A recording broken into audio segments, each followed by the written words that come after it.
2-3 দিন ধরে যে পরিমাণে বৃষ্টি হচ্ছে, ভাবলাম ইলিশ মাছ ভাজা আর খিচুড়ি করব। তা নয়, কর্তামশাই এই ছোট ছোট মাছগুলো নিয়ে হাজির হলো। এইগুলোই কাটতে, পরিষ্কার করে ধুতে কতটা সময় চলে যায়। তো কী আর করা যাবে, নিয়ে যখন এসছে তো এগুলোকে রান্না করতেই হবে। তো এইগুলো দিয়ে একটু বাটি চচ্চড়ি বানাবো, কিন্তু একটু অন্যরকম স্টাইলে।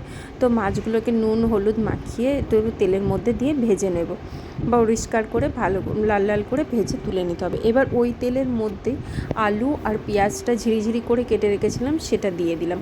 দিয়ে ভালো করে একটু নেড়ে চেড়ে নুন হলুদ দেবো। নুন হলুদ দিয়েও ভালো করে নেড়ে চেড়ে এটাকে ভালো দিয়ে এর ওপরে টমেটো আর কাঁচা লঙ্কা দিয়ে এগুলোকে ঢাকা দিয়ে রাখবো। তারপর ঢাকা খুলে একটু দেখবো যে আলু টমেটোগুলো নরম হয়ে গেছে। এবার এর মধ্যে একটু জিরে গুঁড়ো, ধনের গুঁড়ো, লঙ্কার গুঁড়ো দিয়ে ভালো করে মিশিয়ে নেব। মিশিয়ে নিয়ে তারপরে একটু সামান্য পরিমাণ জল দিলাম, আর মাছগুলোও দিয়ে দেবো যাতে মশলাগুলো মাছের মধ্যে ভালো করে ঢুকে যায়। এবার ওপর থেকে একটু ধনেপাতা ছড়িয়ে দিলাম। গরম গরম ভাতের সঙ্গে জাস্ট দুর্দান্ত লাগে।